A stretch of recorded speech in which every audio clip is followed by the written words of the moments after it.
Free agency reports are escalating around a New York Islanders veteran forward, and this is wild as the Islanders' decision on this player, whether it's already been made or it's going to be made by the next general manager of this team, is absolutely going to have major ramifications for the future of this franchise. We're going to break it down on this episode of Islanders Digest. Before we get to that, we are so close to 500 subscribers. If you're an Islander fan, you want more Islanders content just like this, be sure to subscribe, be a part of this Islanders community. Now let's talk about Kyle Palmieri. Pierre LeBrun has tweeted, which really raised my eyebrows, by the way, that Pierre LeBrun is tweeting this now out of all times. It just seems like a really strange time to be tweeting about Kyle Palmieri, especially considering the Islanders are currently hopefully near the end of their GM hunts. And honestly, this tweet kind of rang some alarm bells in my head, but we're going to break it down really quickly before we talk about why I'm really concerned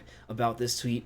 And he was saying that the Islanders and Kyle Palmieri with his agent were really close to an extension with Lou Lamoriello, and he's saying we'll see how that picks up once the Islanders' next GM steps in, whether or not he's going to just sign that contract or whether he's either going to want to go in a different direction with Kyle Palmieri or want to renegotiate.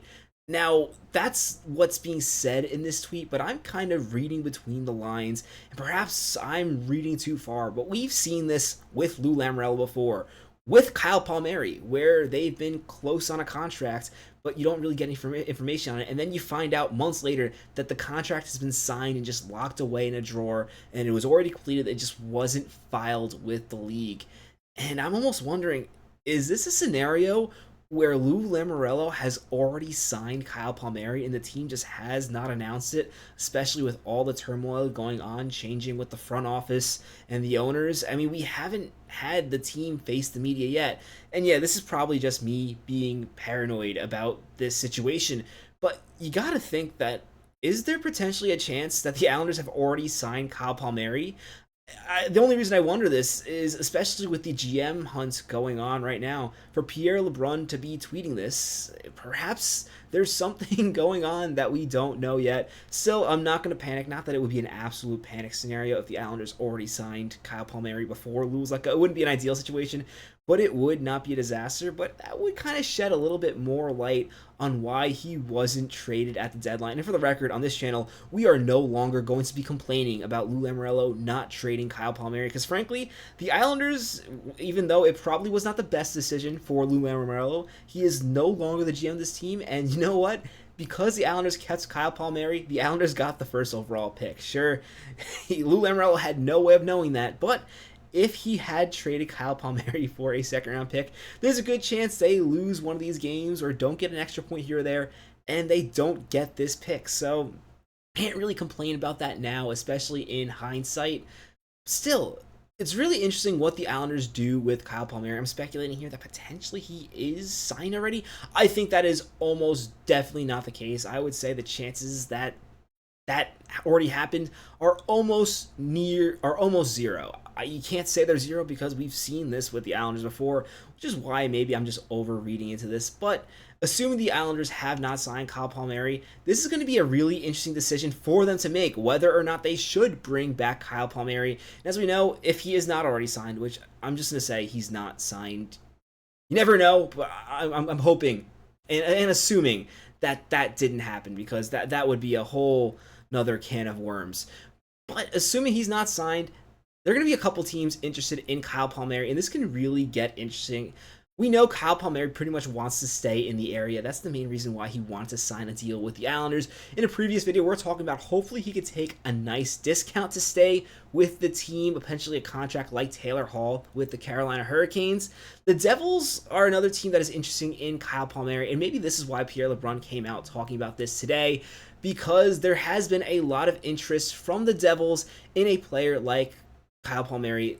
He was a previous Devil, for one. In addition, the Devils are really looking for some more depth scoring. It's something they really struggle with this season. And although I do think Tom Fitzgerald on the Devils, actually the GM of the Devils, is actually overreacting a bit, he's really promised major changes to the franchise after their disappointing playoffs.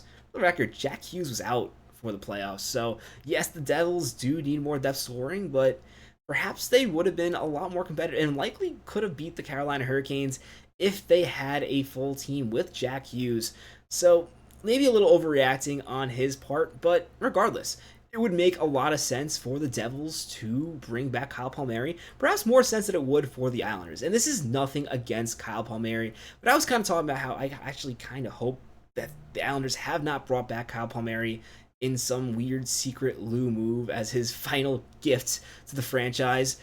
And the reason, it's not anything he did in his play. Looking at this now, I didn't realize his plus minus was minus 17. That's actually horrendous, but that's a flawed stat, especially with all the empty net goals the Islanders are giving up. Kyle Palmieri was pretty effective for the Islanders this season. 24 goals, 24 assists. Notably, he played all 82 games, which is something that has not been in Kyle Palmieri's game for most of his career. But for the past 2 seasons with the Islanders, he's been healthy for 2 straight years. Last year, putting up 30 goals. This year, putting up 24. And in that sense, he's a really valuable player. The issue with Kyle Palmieri comes with his age. He's 34 years old. A lot of people, again, were surprised that he was not traded at the deadline. As we talked about earlier in this video, even though it was sheer chance and luck, that worked out for the New York Islanders. It actually probably is the best case scenario. They didn't trade him because it won them the first overall pick. Still, now with Kyle Palmieri as a free agent, there's really no way to get value out of him unless you re-sign him. And the big question is whether or not you bring a player back like Kyle Palmieri. And honestly, I think the first round pick really changes my answer even further than it previously was. Previously, I felt if you were going to trade players like Anders Lee and JG Pageau, then it made sense to keep a guy like Kyle Palmieri, a veteran presence, to really help out players like Callum Ritchie as they come up and really mentor them. Thought that was a really good idea, especially Kyle Palmieri being a wing, Ritchie being a center. I thought that would really work out. But now, especially with the Islanders getting the first overall pick, and there's even more enthusiasm for the Islanders to rebuild or really retool in a more younger sense and go with a more complete retool rather than just keeping the players they currently have and trying to find a way to polish this product back into the wild card. There's now an opportunity for the Islanders to really build up a new contender, which is really exciting. And because of that, I really doubt that it makes sense for the Islanders to bring back Kyle Palmieri, even at a discounted rate. With the way the Islanders are going to be going towards the future, do they really need a player who is almost definitely going to be declining? I mean, going to be 35 next year. As impressive as his 24-goal season was, really kind of showing that father time was not affecting him yet. Can you expect that again next season? I don't know. And frankly, does it even make sense for the Islanders to try to be adding as many goal scorers like Kyle Palmieri as possible? Sure, they have the cap space to do it. I don't think cap space is an issue. It really hasn't been an issue for the Islanders of off-season plans. Once Brock Nelson left, it would have been tight to keep everyone when Brock Nelson was still in the fold. But now that he's gone, the Islanders have a lot of cap space. It's not an issue. And it doesn't seem like Kyle Palmieri was going to be demanding too much money. I think the reason why Lou Lamoriello was trying to get this contract done was it was going to be a discounted offer. It was going to be a good deal for the Islanders. But still, and probably it would have had some sort of trade protection, which I guess is fine if a player is taking a deal to stay in a place.